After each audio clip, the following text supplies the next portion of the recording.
नमस्कार, स्वागत आप सभी का। आप देख रहे हैं खबरों के खिलाड़ी। मैं हूं आपके साथ प्रतीक्षा। हमारे साथ बहुत ही संतुलित, बहुत ही बैलेंस और बहुत ही शानदार पैनल मौजूद है। विषय पहले बताती हूं, फिर मेहमानों से आपका परिचय कराऊंगी।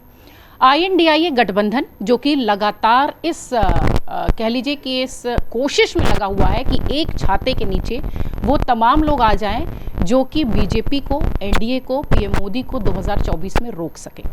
बहुत दिनों से कोशिश चल रही है। 19 दिसंबर को एक बैठक होती है जिसमें ये कहा जाता है कि 31 दिसंबर तक सीट शेयरिंग के पर सारी बातें हो जाएंगी, सारी तैयारी हो जाएंगी। 31 तारीख बीत गई, 1 जनवरी आ गई, 24 शुरू हो गया, 24 का 20 दिन बीत गया, लेकिन अभी तक कोई तस्वीर साफ होती नहीं दिखाई पड़ रही।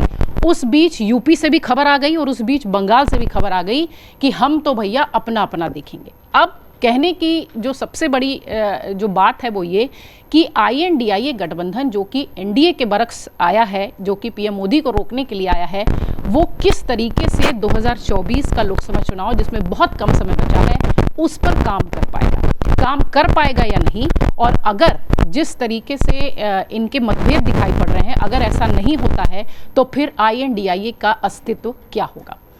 इन्हीं मुद्दों पर आज चर्चा करेंगे। अब मेहमानों से आपका परिचय कराते हैं। मेरे एक तरफ रामकृपाल जी हैं, दूसरी तरफ प्रेम कुमार जी हैं, एक तरफ राकेश शुक्ला जी बैठे हैं और समीर जी आप जानते हैं नोन फेस, और हमारे साथ अमर उजाला डिजिटल के संपादक जयदीप कर्णिक जी हैं। इस बार शुरुआत मैं प्रेम कुमार जी से करना चाहूँगी क्योंकि विपक्ष के मुद्दे पर प्रेम जी अपना विषय और अपने मुद्दे बहुत बखूबी रखते हैं। प्रेम जी, जिस तरीके की तस्वीर इस वक्त INDIA गठबंधन में दिख रही है, अधीर रंजन चौधरी कहते हैं कि हम भिखारी नहीं हैं, हमें भीख नहीं चाहिए। ममता बनर्जी कहती हैं कि हम तो अपने दम पर चुनाव लड़ेंगे। तो फिर INDIA के उस छाते का क्या जिसको कि आप NDA के बरक्स मजबूत करने की कोशिश कर रहे थे? बेसिक बात यह है प्रतीक्षा जी कि इंडिया गठबंधन बिखरे हुए संगठन का एक समुच्चय है। तो इस समुच्चय का एक कैरेक्टर होगा ये खोजना बहुत मुश्किल है। फिर भी एक ख़ास बात होती है जिस वजह से समुच्चय बनता है। अब सीट शेयरिंग को लेकर स्थानीय स्तर पर जो प्रतिक्रियाएं हैं वो प्रतिक्रियाएं अपनी पार्टी और पोजीशनिंग के हिसाब से एक बेचैनी का इजहार करती हैं। वो बहुत स्वाभाविक है। ये एक पार्टी के भीतर भी होता है। एक पार्टी में कई दावेदार होते हैं तो एक गठबंधन में क्यों नहीं होगा सीट शेयरिंग को लेके। वो है जो आपने अधीर रंजन जी और इवन इससे पहले पंजाब में भी हमने उदाहरण देखा, दूसरे जगह भी उदाहरण होते हैं। मूल बात यह है कि क्या इंडिया गठबंधन से हटने की धमकी जैसी कोई बात आई है क्या कि उस स्तर से जिससे कि इंडिया गठबंधन टूट जाए। इतने लंबे समय से हर रोज़ पूरी मीडिया इंडिया गठबंधन अब टूटा तब टूटा इसी बात की चर्चा कर रहा है। और क्यों नहीं सीट शेयरिंग हो रही है, फला ने ऐसा कह दिया, चिला ने ऐसा कह दिया, इसके मतलब ये है, उसके मतलब ये है, इसी चीज़ में उलझा हुआ है। सच ये है और ये कह रहा है कि देर हो रही है। अरे देर, अकेले इंडिया गठबंधन को चुनाव लड़ना है क्या? चुनाव तो दूसरे बाकी सबको लड़ना है। देर हो रही तो सबकी क्या किसी दूसरे ने उम्मीदवार घोषित कर दिया क्या? उनका कोई सीट शेयरिंग आ गया क्या? तो उस हिसाब से इसको देरी बोल करके भी इंडिया गठबंधन पर ही हमला करना है, ये चल रहा है। इंडिया गठबंधन जिस तरीके से आगे बढ़ा है, डिफरेंसेस के बावजूद, डिफरेंस से कौन इनकार करता है भाई, नेतृत्व का भी, संयोजक का भी, सारे सवाल हैं और उसमें डिफरेंसेस भी हैं, लेकिन इसके बावजूद इंटैक्ट है। आज तक इंडिया गठबंधन जब से बना है तब से कोई बिखराव नहीं हुआ है, कोई भागा नहीं है। जिस दिन कोई भी भागना शुरू करता है, भगदड़ मचती है, इंडिया गठबंधन इंटैक्ट नहीं रहता है, तब ये सारी बातें आएंगी, तब आलोचना होगी कि आपने देरी की, आपने समझाया नहीं, समय रहते मनाया नहीं, वो बातें आएंगी।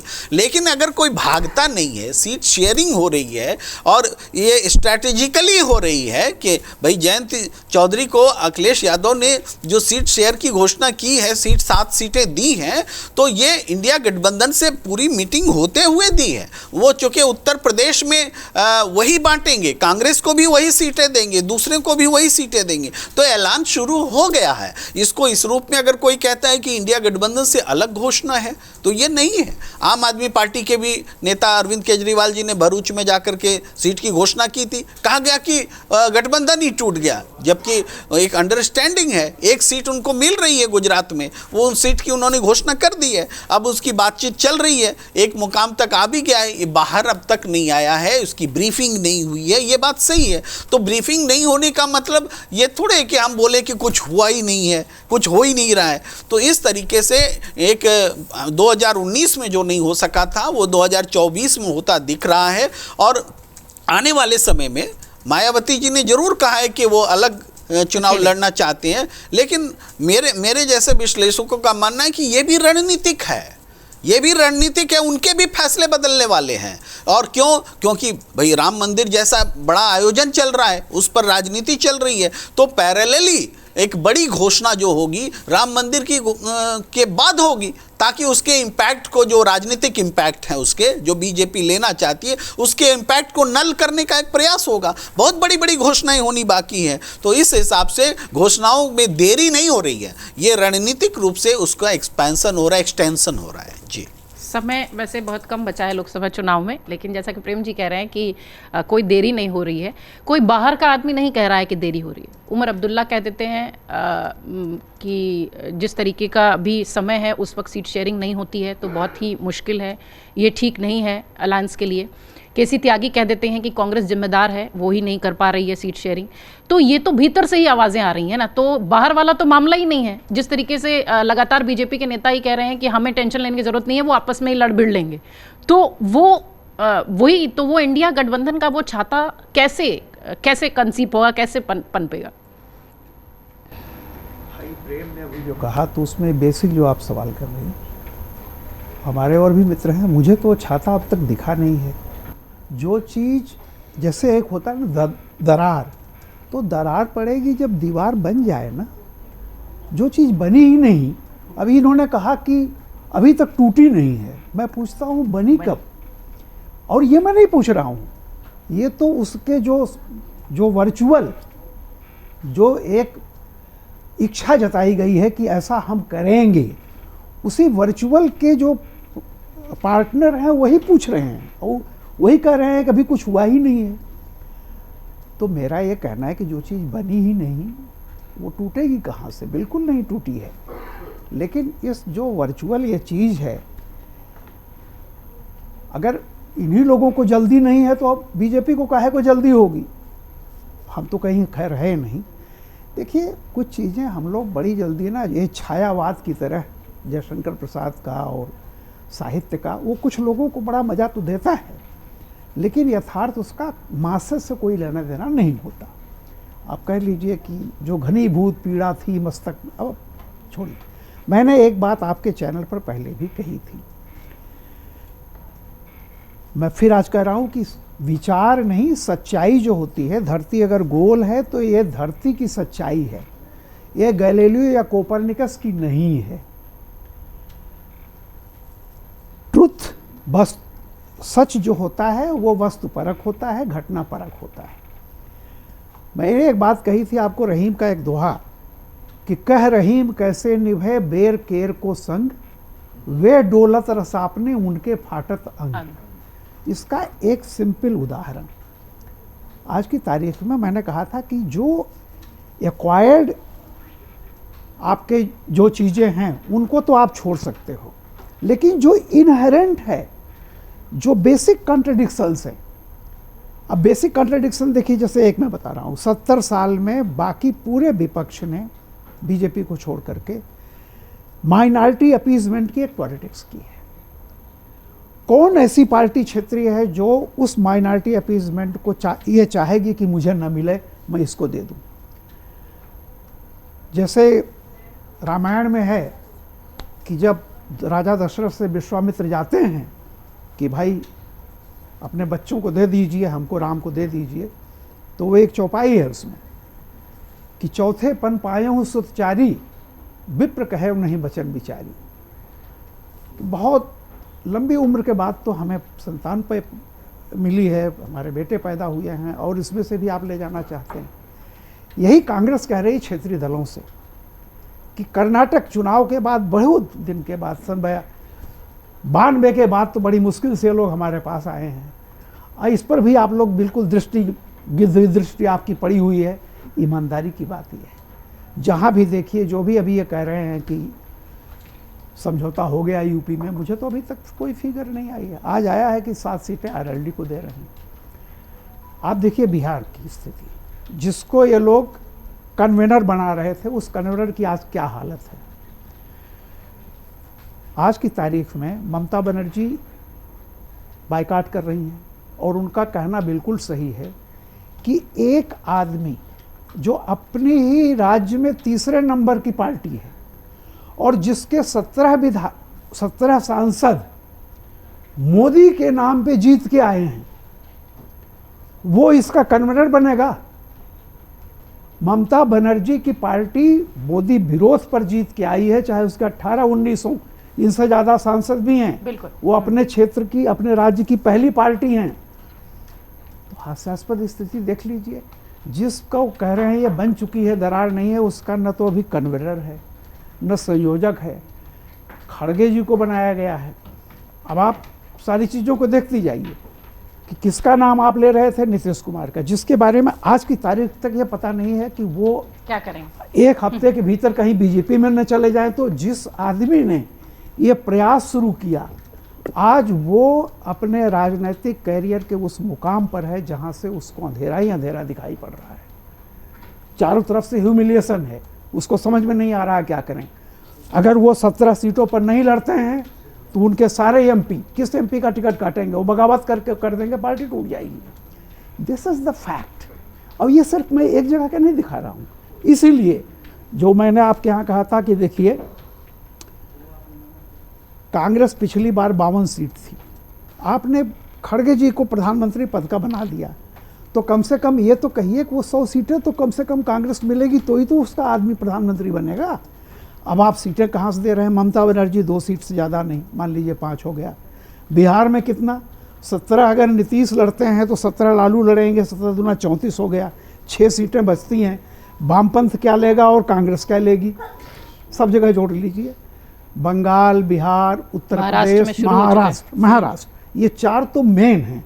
अगर इसमें दिल्ली, पंजाब और झारखंड भी जोड़ लीजिए, जहाँ की रीजनल पार्टी करती है, तो ये करीब करीब ये 250 के आसपास पहुँचता आंकड़ा।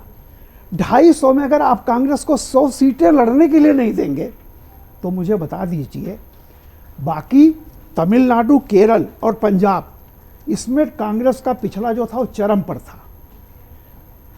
तमिलनाडु में उससे ज़्यादा सीटें स्टालिन देने वाले नहीं हैं। केरल में पहले की स्थिति से बदतर स्थिति होगी, यूडीएफ एलडीएफ है। पंजाब में अभी देख लीजिए, कुछ पता नहीं चल रहा है। पंजाब में पिछली बार 8 सीटें इनकी शायद थी, 8 सीटें इनको मिलेंगी भी कि नहीं पता नहीं। तो इतने सारे कॉन्ट्रडिक्शंस को कब तक आप इस खुशफहमी में कि एक वर्चुअल मीटिंग हो गई, एक वर्चुअल गठबंधन है। अरे भाई, गठबंधन होगा, यथार्थ होगा, समय कितना बचा हुआ है, हो जाएगा। देखिए, हम पत्रकारिता में रहे हैं, आप जानते हैं, अखबार में बड़ा आसान होता है। वो रिपोर्टर जो हमेशा फ्यूचर टेंस की खबर लिखे, मैं हमेशा पकड़ता था कि कोई फ्यूचर टेंस की नहीं, ऐसा होगा, ऐसा कर लेंगे, क्योंकि वो जब तक वो झूठ साबित होगा तब तक लोग भूल चुके होंगे। मैंने कहा प्रेजेंट टेंस की खबर लिख, कोई फ्यूचर टेंस की नहीं। हमारे एक रिपोर्टर थे नवभारत टाइम्स में, वो हमेशा फ्यूचर टेंस खबरें लिखते थे। तो हमने एक दिन उनसे पूछा कि क्यों लिखते हो भाई ये सब। बोले सर, हमने लिख दिया कि श्रीपद मिश्रा इस्तीफा देंगे, आज नहीं है तो 3 साल बाद देंगे। तो मेरा विपक्ष की राजनीति के बारे में कुछ नहीं कहना है, लेकिन मेरा ये कहना है कि हकीकत ये है कि ये गठबंधन अगर बन जाए तो ये दुनिया का नवा आश्चर्य होगा, और अगर बनेगा भी तो उसके अपने मूलभूत जो विरोधाभास हैं, कॉन्ट्रडिक्शन हैं, उसको चलने नहीं देंगे। और जो मैं फिर एक बार कह रहा हूँ कि वही हालत होगी जो 6 प्रधानमंत्री 6.5 साल चले हैं। बिल्कुल। अगर कोई जुगाड़ बन भी जाएगा, इस देश की जनता अब किसी जुगाड़ के लिए वोट नहीं देगी। मैं बता रहा हूँ, जब या तो अगर कांग्रेस का खुला राहुल गांधी आए या खड़गे जी आए और ये जनता को पता चल जाए कि कम से कम कांग्रेस तिहाई में पहुंच रही है, तो ही जाकर के किसी नरसिम्हा राव, किसी मनमोहन सिंह के लिए तो वोट दे सकती है। लेकिन वो किसी मोरारजी, चौधरी, चंद्रशेखर, देवगौड़ा, आई के गुजराल, बीपी सिंह इनके लिए वोट नहीं करेगी। बिल्कुल राकेश जी, मैं सर की बात से थोड़ा सा और इसमें चाहूँगी कि आप प्रकाश डालें। जिस तरीके से सर कह रहे हैं कि वो जो विकल्प का है, अगर आप देखें इतिहास भी उठाकर देखें तो 6.5 साल जो मिली-जुली सरकार वाली चलती है, तो वैसे तो रामकृपाल सर ने बहुत ही स्पष्ट विश्लेषण कर दिया है, लेकिन मैं बस ये चाहूँगी कि जो होगा फ्यूचर टेंस वाली बात हो रही है, क्या उसके लिए अब समय नहीं लगता कि बहुत कम बचा हुआ है? 31 दिसंबर की बात हुई कि हम सीट शेयरिंग पर बात कर लेंगे, वहाँ भी कुछ नहीं होता दिखाई पड़ रहा है। तो लोकसभा 2024 के लिए अभी बताया जा रहा है कि जैसे ही प्राण प्रतिष्ठा कार्यक्रम खत्म होगा, जो कमज़ोर सीटें हैं वहाँ पर बीजेपी अपने उम्मीदवार का ऐलान कर देगी। तो कहाँ वक्त कहाँ? देखिए, जून में जब एक महागठबंधन की योजना बनी और वो योजना लेके जनता के बीच जाया गया, तो उसके बाद एक बड़ा सा ब्लूप्रिंट बताया गया कि संयोजक बनेंगे, अध्यक्ष बनेंगे, इस तरीके से सीट शेयरिंग होगी, और ये कहा गया कि अगस्त सितंबर तक सारा कुछ फाइनल कर लिया जाएगा और उसके बाद फिर बड़ी रैलियाँ होना शुरू हो जाएंगी। यानी अक्टूबर से रैली होनी थी देश भर में महागठबंधन की, और उसके बाद एक माहौल तैयार करना था। ये सर्वविदित था कि जनवरी में राम मंदिर की प्राण प्रतिष्ठा होने वाली है, तो मुझे लगता है कि महागठबंधन की तरफ से ये योजना तैयार की गई थी कि राम मंदिर प्राण प्रतिष्ठा के पहले ही विपक्ष की तरफ से इतना बड़ा प्रदर्शन तैयार किया जाएगा कि जिससे राम मंदिर प्राण प्रतिष्ठा का कार्यक्रम गौड़ हो जाए। हुआ ये कि जून से लेके और जनवरी के बीच में संयोजक तय नहीं हुआ, अध्यक्ष तय नहीं हुआ, और सीट शेयरिंग की तो बात ही छोड़ दी जाए, क्योंकि जब तक मुखिया तय नहीं होगा तो यानी कहा जाता है गांव में कोई भी निर्णय तब होता है जब सरपंच तय होता है। तो जिस राजनीतिक गठबंधन में यही तय नहीं है कि किसकी बात कौन मानेगा, उस राजनीतिक गठबंधन में सीट शेयरिंग का फैसला होना मतलब संभव नहीं लगता है। फिर दूसरा जो सबसे महत्वपूर्ण विषय जो रामकृपाल जी ने कहा वो सही है कि जिस आदमी ने मंच बनाया, दरी बिछाई, वही आदमी मंच छोड़ के जाने की स्थिति में दिख रहा है। जाएगा नहीं जाएगा हम नहीं जानते, लेकिन आज वो स्थिति में दिख रहा है। दूसरा, जिस राजनीतिक दल की तरफ से ये पहल की गई कि भाई एक बड़ा महागठबंधन बनाना चाहिए जिससे कि नरेंद्र मोदी का मुकाबला किया जा सके, पश्चिम बंगाल से ये आवाज़ उठी। ममता बनर्जी भी आज दरवाजे पे खड़ी हैं, वो भी लगता है कि चली जाएंगी या नहीं जाएंगी, पर दरवाजे पे खड़े व्यक्ति के बारे में अनिश्चितता रहती है कि वो अंदर आएगा कि बाहर जाएगा। उत्तर प्रदेश में भी स्थितियां स्पष्ट इसलिए नहीं लग रही कि जैसे अभी प्रेम जी ने कहा कि वहाँ सबसे राय लेके आरएलडी को दिया गया है, तो मुझे लगता है उसके लिए सारे दल के लोगों को बैठ के प्रेस कॉन्फ्रेंस करना चाहिए और प्रेस कॉन्फ्रेंस करके ये संदेश देना चाहिए कि आरएलडी को महागठबंधन की तरफ से 7 सीटें दी गई हैं। ऐसा तो नहीं हुआ, ये समाजवादी पार्टी की तरफ से कहा गया है। ये सारे समीकरणों को देखने के बाद भी यदि हम 22 जनवरी की फिर से प्रतीक्षा करके और आगे की योजना की बात कर रहे हैं, तो मुझे लगता है महागठबंधन का जो रामकृपाल जी कह रहे हैं बिल्कुल सही है कि वो सिर्फ एक कल्पना है, आकार नहीं है। और इसीलिए देश का आम मतदाता जो ये भी चाहता है कि मोदी के विरोध में भी वोट देना चाह रहा है, जिस तरीके से ये तमाम दल दुविधा में है, असमंजस में है, उसी तरह से उस मतदाता को भी उन्होंने असमंजस में डाल रखा है। तो इसलिए राजनीति स्पष्ट होनी चाहिए और स्पष्टता में भारतीय जनता पार्टी और उसका गठबंधन सबसे आगे है। बिल्कुल स्पष्ट राजनीतिक जो क्षेत्रीय दल हैं वो भी साथ में दिखाई पड़ते हैं बीजेपी के। सर, एक जो सबसे महत्वपूर्ण बात जो राकेश जी ने भी कही कि जो स्पष्टता है वो अभी तक तो दिखाई नहीं पड़ रही किसी गठबंधन में, और फ्यूचर टेंस की बातें जो हैं वो लगातार चल रही हैं। बंगाल देख लीजिए, महाराष्ट्र में शुरू हो गया, सबसे ज़्यादा 48 सीटें लगभग वहाँ से हैं, वहाँ पर भी शुरू हो चुका है। आम आदमी पार्टी से दिल्ली में बन नहीं रही है, पंजाब में बन नहीं रही है, बैठकों का दौर जारी है। अब कब किस तरीके से ये जो इंडिया गठबंधन की बातें हो रही हैं, ये कैसे और कब इसे मैनेज कर पाएंगे या नहीं? या अवधेश जी, रामकृपाल जी जिस तरीके से कह रहे थे कि वो कुछ है नहीं, दरार की बस बात हो रही है, दीवार तो उठे पहले। देखिए, 23 जून को उनकी पटना में पहली बैठक हुई थी विपक्षी गठबंधन की, 28 जन वहाँ बैठे थे। इस 23 जनवरी को 2 दिन के बाद 7 महीने पूरे हो जाएंगे। क्या 7 महीने के अंदर इस गठबंधन ने कोई भी निर्णय लिया है किसी भी एक तरह का? न संयोजक निर्णय हुआ, न सीटों पे शेयरिंग हुई, न कॉमन घोषणा पत्र हुआ, न किस मुद्दे पर इनकी एक राय होगी उस पर तय नहीं हुआ। किसी भी मुद्दे पर विपक्षी गठबंधन सहमति नहीं बना पाया है। लेकिन सीटों के बंटवारे पर आप देखिए, केजरीवाल गुजरात जाते हैं तो भरूच पर उम्मीदवार घोषणा कर देते हैं, अर्जुन मोढविया कहता है कि अभी सीटों का बंटवारा नहीं हुआ है, केजरीवाल को कहने का अधिकार नहीं है सीट डिक्लेयर करने का। उत्तर प्रदेश में अखिलेश कहते हैं कि नगीना सीट हम भीम आर्मी के चंद्रशेखर को दे देंगे गठबंधन के अंदर। बिहार में नीतीश कुमार कह देते हैं कि सीतामढ़ी सीट पे हमारे विधान परिषद के सभापति चुनाव लड़ेंगे। बंगाल में ममता कहती है कि 2 सीटों से ज़्यादा दूंगे नहीं। केजरीवाल पंजाब में कहते हैं कि 13 की सीटों सीधा हम लड़ेंगे। दिल्ली को लेकर कोई बात नहीं हो रही है।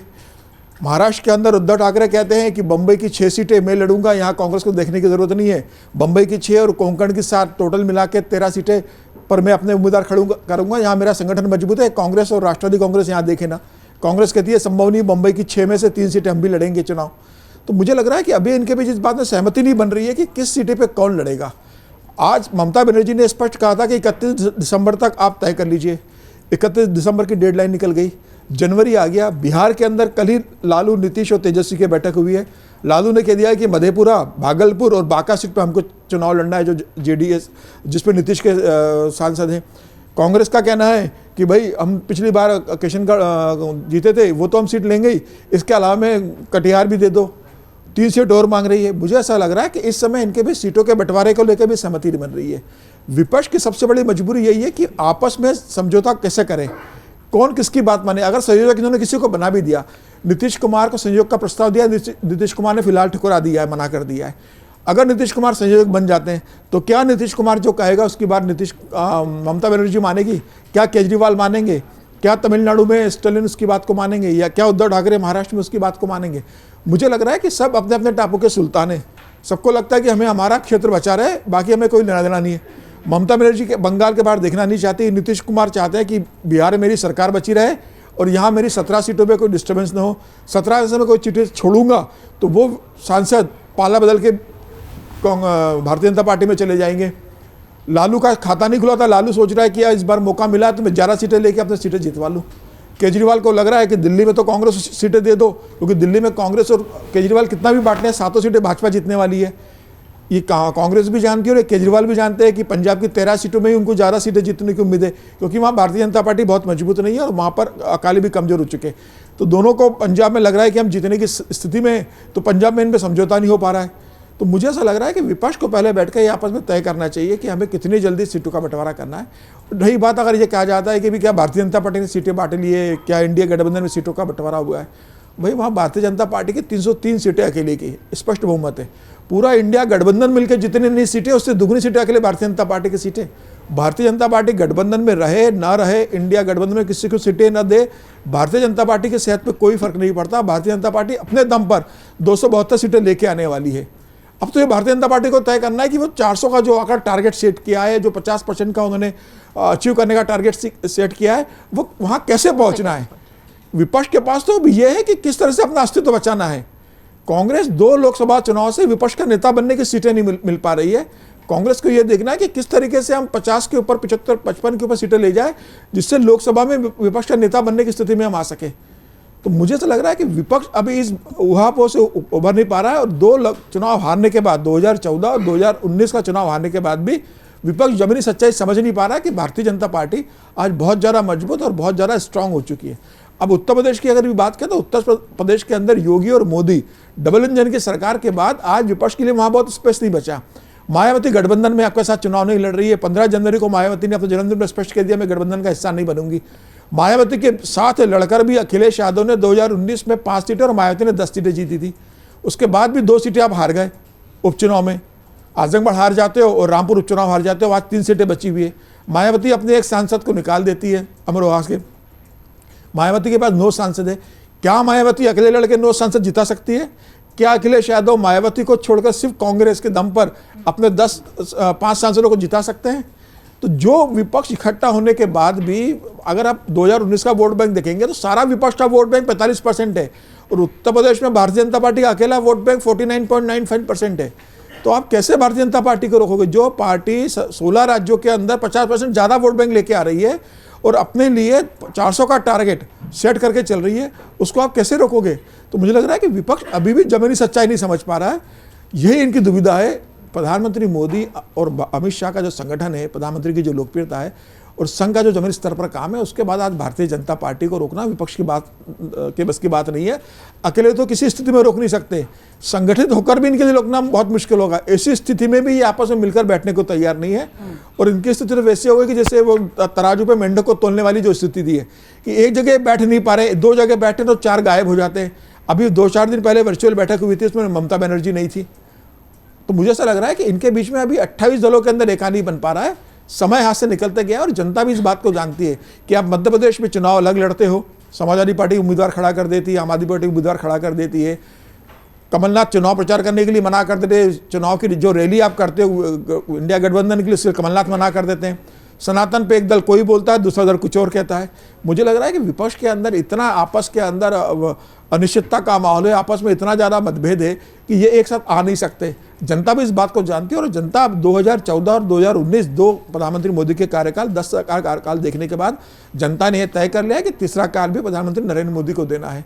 तो विपक्ष कितनी भी कोशिश कर ले, मुझे ऐसा लगता है कि विपक्ष किसी भी स्थिति में प्रधानमंत्री मोदी को चुनौती देने की स्थिति के अंदर नहीं है। विपक्ष अपना सम्मान बचाने के लिए विपक्ष को मिलकर लड़ना चाहिए, इसमें कोई दो राय नहीं है। लेकिन जब बैठे तब की बात है, मुझे लगता है विपक्ष नहीं बैठ पाएगा, और इनके बीच जो था कि भारतीय जनता पार्टी के खिलाफ एक कॉमन उम्मीदवार उतार देंगे और भारतीय जनता पार्टी को रोकने की कोशिश करेंगे, मुझे लग रहा है ये फिलहाल संभव नहीं है। बिल्कुल भी संभव नहीं दिखाई पड़ रहा है, और फ्यूचर टेंस की बातें ज़्यादा हो रही हैं। सर मैं अब ये समझूंगी, जिस तरीके से सभी अभी बात कर रहे थे, क्षेत्रीय दल जो बातचीत में निकल कर आया, क्षेत्रीय दल जैसे बीजेपी को मजबूत कर रहे हैं, वैसे ही कांग्रेस को क्षेत्रीय दल कमज़ोर कर रहे हैं। एक अगर बहुत सटीक विश्लेषण के तौर पर अगर देखा जाए तो कांग्रेस की न्याय यात्रा राहुल गांधी निकाल लेते हैं, और ममता बनर्जी अलग बात कह देती हैं, सपा से अलग बात हो रही है। तो अस्तित्व की बात जो है वो ही अगर सही मानी जाए कि क्या अब उनकी अस्तित्व की ही लड़ाई है, या बीजेपी के भीतर जो कहा जा रहा था कि वो तो 24 के लिए लड़ नहीं रहे, वो तो 29 की ज़मीन बना रहे, तो क्या वही देखें कि विपक्ष के पास अब कुछ भी नहीं है? नहीं, सवाल यही है ना कि विपक्ष के पास विकल्प नहीं है और जनता विकल्प चाहती है। राकेश जी कह रहे थे, बहुत सही बात है कि ऐसा नहीं है कि लोग मोदी सरकार से नाराज़ नहीं है, या सभी नीतियां भाजपा की बिल्कुल सही हैं, एनडीए सरकार की बिल्कुल सही हैं और सभी उनको पसंद कर रहे हैं। ऐसे बहुत सारे लोग हैं जो इस इंतज़ार में कि विकल्प मिले, और बहुत सारे लोगों से हमारी भी चर्चा होती है, जो घरों में, मित्रों की महफिलों में, पान की दुकानों में, बौद्धिक चर्चाओं में लोग कहते हैं कि यार हम भी इनकी ये सब बातें पसंद नहीं करते, लेकिन हमारे पास कोई विकल्प तो हो। तो विकल्प के अभाव में भी कई बार बहुत प्रचंड बहुमत भारतीय जनता पार्टी को मिल रहा है। अब विकल्प को खड़ा करने की जिम्मेदारी जिन लोगों के हाथ में थी, वो खुद अगर आपस में इस तरीके से लड़ेंगे भिड़ेंगे तो विकल्प खड़ा नहीं होगा। जो 23 जून की बात समीर जी कह रहे थे, बात शुरू हुई थी 400 सीटों पर सिंगल उम्मीदवार खड़ा करने की, और वहाँ से ये जो 7 हमारे 8 तुम्हारे, बम्बई तो देंगे नहीं और बिहार में ये हिस्सा तो देंगे नहीं, बात वहाँ पहुँच गई है। एक उम्मीद की सुनहरी किरण पंजाब में दिखाई दी थी, जहां महापौर वाले चुनाव में कांग्रेस ने और आम आदमी पार्टी ने साझा तौर पर लड़ने की बात कही। पिछली बार लड़ लिए थे आमने सामने और उनको नहीं, हाँ, चंडीगढ़ में, लेकिन वो चुनाव भी स्थगित हो गया। और जब उस सुनहरी किरण का थोड़ा सा भी उजाला लेने की कोशिश ये विपक्षी दल करते, उसको घटाटोप अंधेरे में बदल दिया ममता बनर्जी ने कि मैं तो 42 सीट पूरी लड़ाऊंगी और उसके आगे। तो एक तरफ से इनकी उम्मीद की सुनहरी किरण आती है और उसी दिए को उन्हीं के भीतर से कोई बुझा देता है, तो विकल्प का ये दिया, ये उम्मीद की किरण जलेगी कैसे? देखिए, लोकतंत्र के लिए अच्छी स्थिति नहीं है कि विकल्प ही नहीं है, मजबूत विपक्ष तो और कोई दल अपने काम से और राम से और किसी भी तरीके से अपना वोट बैंक बढ़ाता रहे और जीतता रहे, उसमें कोई दिक्कत नहीं है। लेकिन कई मामलों में और कई चुनावों में अगर वो इसलिए जीत रहा है कि सामने कोई विकल्प ही नहीं है, तो ये खराब स्थिति है, ये बहुत बुरी स्थिति है। आप अपने काम, राम, दाम सबके हिसाब से जीतते रहें, वो ठीक है, लेकिन कई बार इसलिए कि मैदान खाली है या वॉकओवर मिल रहा है, तो ये सामने वाले प्रतिद्वंदी खिलाड़ी की कमज़ोरी है, गलती है, लोकतंत्र की कमज़ोरी है कि वॉकओवर दिया जा रहा है क्योंकि आप आपस में तय नहीं कर पा रहे हो। ये जो सारी बातें आपस में ये लोग कर रहे हैं, इसकी सबसे बड़ी दिक्कत यही है। रामकृपाल जी अक्सर सुनाते हैं, लेकिन ये बहुत ज़्यादा थोड़ा घिसावा शेर जरूर है, लेकिन यूँ तो जन्नत की हकीकत सब जानते हैं, लेकिन दिल के खुश रखने को गालिब ये ख्याल अच्छा है कि ये लोग इकट्ठा हो रहे हैं, सभी को समझ में आ रहा है, और जो लोग इनको वोट देना चाहते हैं वो भी समझ रहे हैं, और वो निराश हैं, कहीं ना कहीं वो इस बात को लेकर हताश है कि हमको जो विकल्प चाहिए वो हमको नहीं मिल रहा, और उनको ये भी दिख रहा है कि आगे लंबे समय तक ऐसा नहीं होगा। इसके दो ही तरीके हो सकते हैं, जो आपने बहुत सैद्धांतिक सवाल उठाया था। कांग्रेस की कोख से निकलकर ही क्षेत्रीय दल इस तरीके से मजबूत बने। कांग्रेस का जहां जनाधार था वहीं तो क्षेत्रीय दल खड़े हुए हैं ना, उसी जनाधार को खाकर उसमें से हिस्सा काट कर ही वो लोग खड़े हुए हैं। आज उन्हीं के साथ जब कांग्रेस खड़ी होगी तो कांग्रेस भविष्य में कभी मजबूत नहीं हो सकती। सबसे पहले तो कांग्रेस को अपने स्वाभिमान को जगाना होगा, उसको अपने आत्माभिमान से बात करनी होगी कि अगर मेरे को 40 सीटों से फिर से 400 सीट जो एक बार आई थी इंदिरा गांधी के बाद राज्य, उस तक पहुंचना है तो वो हम अब किसी संवेदना की लहर पे नहीं पहुंच पाएंगे, हम अपनी मजबूत ठोस ज़मीनी आधार से पहुंच पाएंगे। उनके जो संगठन हैं अनुषंगिक कांग्रेस के, वो सारे कमज़ोर पड़े हुए हैं। बाकी क्षेत्रीय दल जो हैं वो अपनी जो लोकल पॉलिटिक्स करते हैं छोटी छोटी मुद्दों की और जाति की, उसके आधार पर 1+1 करते हुए जीतते आए हैं। ठोस मुद्दे पर देश के स्तर पर विकल्प खड़ा करने के लिए बहुत अलग सोच की आवश्यकता है। उच्च सोच पर पार्टियां हिम्मत नहीं दिखा पा रही हैं, इसलिए छोटे छोटे गठबंधन करने की कोशिश कर रही हैं। ये बहुत छोटी दूरी का सोच है। अगर भाजपा 2024 की तैयारी करते हुए 2029 पर निगाह बनाए हुए है तो विपक्ष के लिए ज़्यादा अच्छा ये होगा कि इनमें से कोई दल आज से तैयारी करे 29 की, शायद तब विकल्प का एक सुनहरा रास्ता खुल सकता है, बजाय कि ये छोटी दृष्टि लगाकर छोटे लाभों में पड़ने और इस सीटों के झगड़े में, जिसको हम कहते हैं बिल्कुल फजीते हो रहे हैं, उस फजीते से बचने का एक ही तरीका है कि कोई तो दूरदृष्टा हो जो सोचे कि यार आज हम मिल के बैठ भी जाएंगे, कर भी लेंगे तो मेरी पार्टी तो इससे बड़ी नहीं होगी। जो लोग भाजपा की या एनडीए की इस राजनीति से खुश नहीं है, उस पूरे वोट बैंक को मैं अपने साथ कैसे ला पाऊंगा, इस बड़े सोच के साथ अगर कोई काम करेगा तो ही विकल्प दे पाएगा। इस तरह से तो विकल्प नहीं मिल पाएगा। एक चीज़ मैं और ऐड करना चाहूँगी, राहुल गांधी न्याय यात्रा लेकर चल रहे हैं, केसी त्यागी कह रहे हैं कोई ज़रूरत नहीं थी, अगर आपको अकेले ही अपनी दुनिया चलानी है, अपने ही कांग्रेस को मजबूत करना है तो फिर हम किस लिए हैं। इधर फारूक अब्दुल्ला कहते हैं कि भाई आप यात्रा लेकर निकल गए, सीट पर बात कौन करेगा, लेट हो रही है। तो क्या जो आप कह रहे हैं कि 2029 की बात जो, तो क्या वो ये समझें कि राहुल उसी पर फोकस्ड है? नहीं, ये यात्रा 29 के लिए अगर फोकस्ड हैं तो फिर तो ये और गलत कर रहे हैं। जब साथ में सारे दलों के साथ बैठकर विचार करने का, और सारे दलों के साथ नहीं बैठना तो अपने ही लोगों के साथ बैठ जाओ। मुझे खुद पत्रकार के तौर पर और राजनीतिक विश्लेषक के तौर पर लगता है कि इसकी टाइमिंग गलत है। किसी ने ये सुझाव दे दिया होगा कि उत्तर पूर्व में या सुदूर उन इलाकों में जहाँ पर इस पूरे भव्य समारोह को लेकर, प्राण प्रतिष्ठा को लेकर उस तरह की गूंज नहीं है, उस तरह की लहर नहीं है, भावनाओं का उस तरह का आलोड़न नहीं है, शायद आप इस तरीके से उनको अपने साथ कर लो। मुझे नहीं पता क्या यही थॉट था, यही विचार था इस पूरे आयोजन के पीछे, और आप उसकी वजह से फोकस शिफ्ट कर लोगे तो अब कोई इतना बड़ा अगर हेलोजन जला हो ना तो उसमें एक छोटी सी टिमटिमाती आप लाइट लगा दोगे तो वो फोकस नहीं खींच पाती है। अगर इस वक्त आपको करना कुछ था तो गंभीर मंथन अपने दल के लोगों के साथ या फिर विपक्ष के, तो अगर वो करते तो ज़्यादा उचित होता। और दूसरी बात, ये विपक्षी दलों का जो आरोप है ये गलत भी नहीं है। या तो आपको कह देना था कि गठबंधन वगैरह कुछ नहीं है, हम जो करेंगे अकेले करेंगे। एक तरफ आप कह रहे हो हम सबको साथ लेके चलेंगे, दूरी बनेंगे, फेविकॉल बनेंगे, बीच बात हो जाएगी, तारीखें 31 दिसंबर और डेडलाइन पे डेडलाइन आ रही। दूसरी तरफ आप यात्रा लेके निकल पड़े तो नाराज़गी स्वाभाविक है। भाई कल को मैं कहूँ कि मैं इस शो में आऊँगा, बैठूंगा और मैं कहूँगा शो चलता रहे, मैं कहीं अलग चला जाऊँगा, शो में सारे लोग बैठे, बोले हम बेवकूफ़ हैं, हम इंतजार कर रहे हैं पैनल पर आपका, आप गायब हो गए। आप कह रहे हो कि हम पैनल में एंकर करेंगे, एंकर ही गायब हो जाएगा तो पैनल राम अग्रवाल जी कैसे चलेगा। दिक्कत वहाँ है ना, ये सोच बड़ा विपरीत दिशा वाला है। अगर आपको 29 की राजनीति करनी है तो न्याय यात्रा से तो मुझे नहीं लगता कि 29 की राजनीति साधने का प्रयत्न आप कर रहे हैं। आप बिल्कुल सही कह रहे हैं। मैंने ये कहा था कि राजा दशरथ हैं, हाँ, बड़ी मुश्किल से उनको कर्नाटक में कुछ मिला है, हाँ। वो उसको खोना नहीं चाहते, इसलिए भागे हुए हैं। मेरा एक मैच से जोड़ना चाह रहा था कि राम जन्मभूमि का इतना बड़ा मुद्दा था, अगर विपक्ष ये कह रहा है कि भाई ये प्रधानमंत्री मोदी या भारतीय जनता पार्टी इससे अपना राजनीतिक स्वार्थ देख रहे हैं, तो मुझे लगता है कि विपक्ष को पूरा इकट्ठा हो जाना चाहिए था, सबको इस पे एक राय बनानी थी और सारा इंडिया गठबंधन इकट्ठा होकर दर्शन करने चला जाता, क्या दिक्कत थी। अब राहुल गांधी ने जो यात्रा शुरू करी है उस यात्रा में मुझे लगता है ये इंडिया गठबंधन की यात्रा बनानी चाहिए। कायदे से पहली कुर्सी पे बैठ के देखना चाहिए। सारे नेता हरी झंडी दिखाते। कहूंगा सर, देखिए हम लोग आज चूंकि तात्कालिक विषय है इसलिए बात कर रहे हैं। मेरा सिंपल एक सवाल है, दुनिया का सबसे बड़ा लोकतंत्र है हिंदुस्तान जी।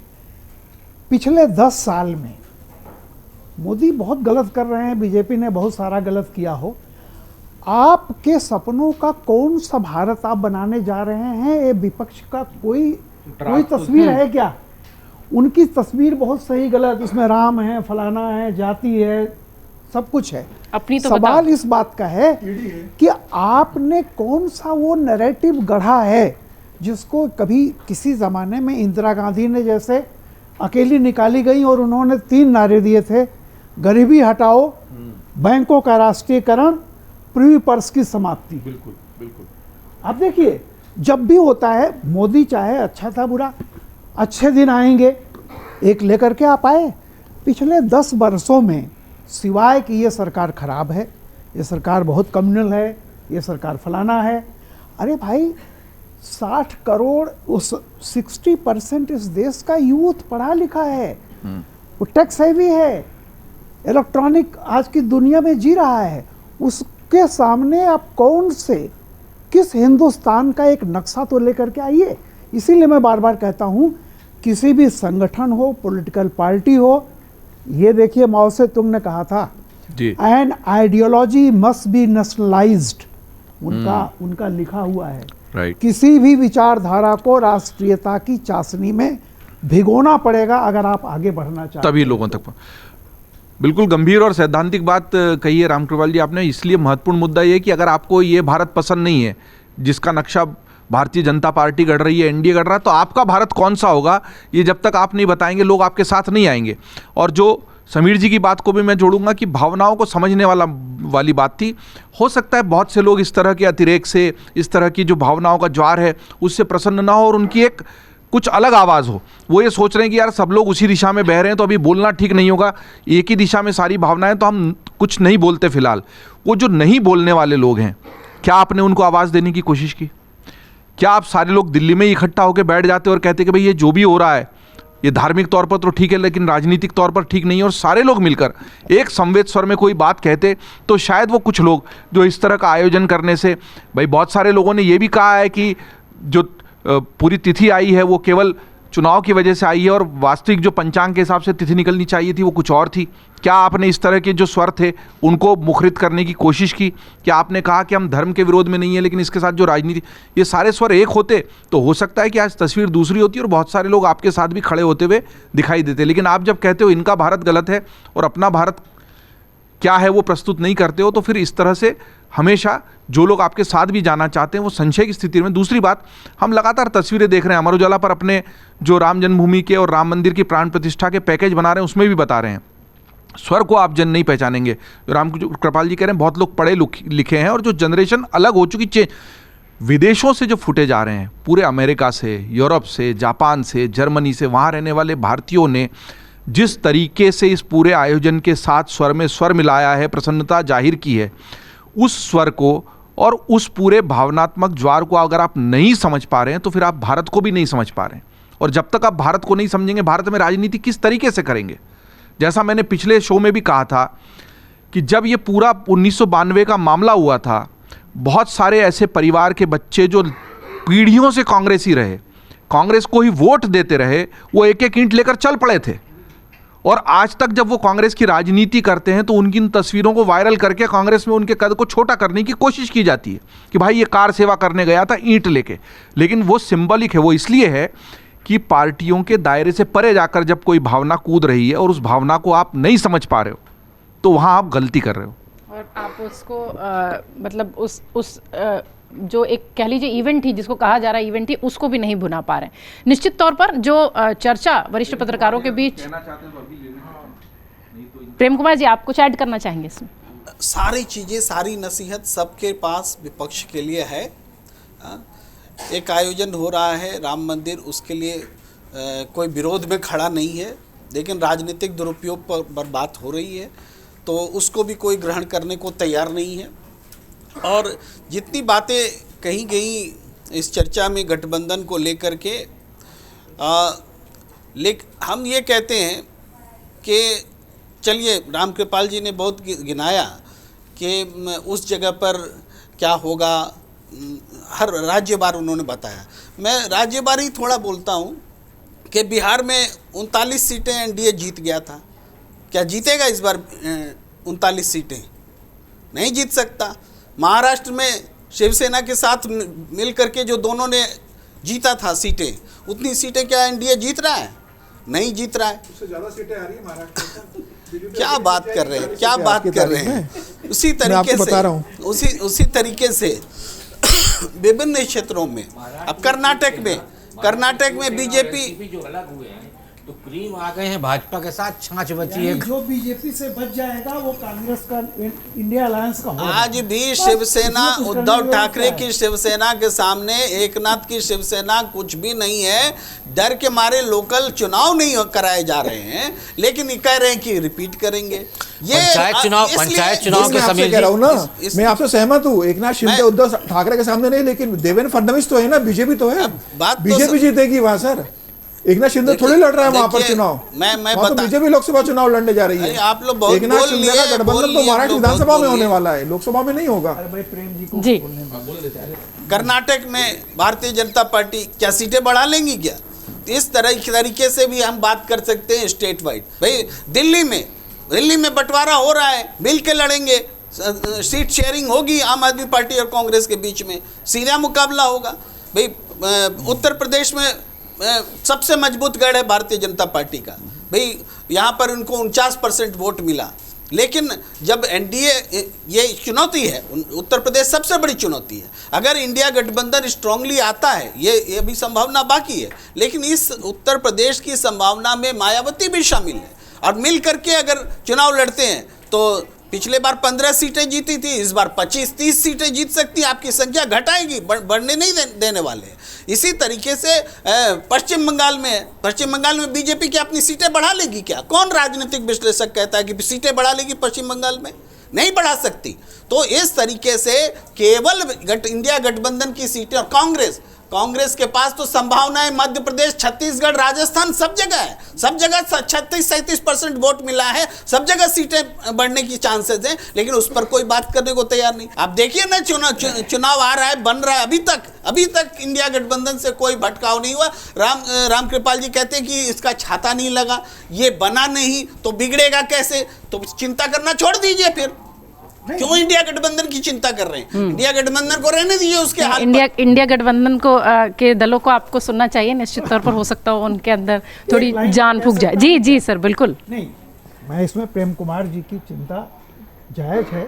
बस इतना है कि जैसे उन्होंने जो कहा कि संभावना, वो संभावना देखते हैं मुझे वो आशंका लगती है, बस इतना ही है। अगर वो संभावना में बदल जाती है तो बहुत अच्छी बात है। मुझे वो आशंका लगती है कि शायद ही ऐसा हो, और उसके लिए हम लोगों ने अपने तर्क दिए हैं। हम ये नहीं कह रहे हैं कि विपक्ष के लिए कोई गुंजाइश नहीं है। हमारा सिर्फ इतना ही है कि भाई आप आगे आइए तो सही, आपका कोई एक आकार तो लीजिए। क्योंकि देखिए, बिना सिर के व्यक्ति तब भी हो सकता है, सिरकटा व्यक्ति भी हो सकता है, लेकिन सवाल इस बात का है कि जिस काम में हम निकले वहाँ सिर का होना बहुत ज़रूरी है, आवश्यक है। एक पहचान, एक आइडेंटिटी तो बने ना आपकी। तो किस लिए मिल रहे हैं, किसके लिए मिल रहे हैं, ये तो जनता पूछेगी ना भाई। बिल्कुल, किस काम के लिए। बस लोकसभा चुनाव में वक्त बहुत कम बचा हुआ है। जिस तरीके से रामकृपाल जी भी कह रहे हैं कि आशंका और संभावना के बीच का जो सफ़र है वो INDIA गठबंधन को तय करना है। बीजेपी की तरफ से लगातार ये कहा जा रहा है कि हमें कोई आवश्यकता नहीं है INDIA गठबंधन पर सोचने की, क्योंकि वो आपस में ही भिड़ जाएंगे। तस्वीर भी कुछ ऐसी ही दिखाई दे रही है, इतिहास भी कुछ ऐसा ही बता रहा है। अब समय बचा हुआ है INDIA गठबंधन को सोचने के लिए, सीट शेयरिंग पर बातचीत करने के लिए और NDA BJP PM मोदी के बरक्स अपने आप को मजबूत स्थिति में लाने के लिए। देखना यह है लोकसभा चुनाव के परिणाम जनता जनार्दन किस ओर देती है। खबरों के खिलाड़ी में आज के लिए बस इतना ही। इस वीडियो को लाइक करिए, शेयर करिए और अपने कमेंट्स के जरिए हमें ये ज़रूर बताइए कि आपको ये कार्यक्रम कैसा लगा और आप क्या और कुछ देखना चाहते हैं। आप सभी मेहमानों का बहुत धन्यवाद। आप सबका भी बहुत शुक्रिया। अपना खूब ख्याल रखिए। बहुत धन्यवाद, बहुत शुक्रिया। अगर आप ये वीडियो YouTube पर देख रहे हैं तो हमारे चैनल को सब्सक्राइब करें और बेल आइकन को दबाना ना भूलें। अगर आप Facebook पर ये वीडियो देख रहे हैं तो हमारे पेज को लाइक करें।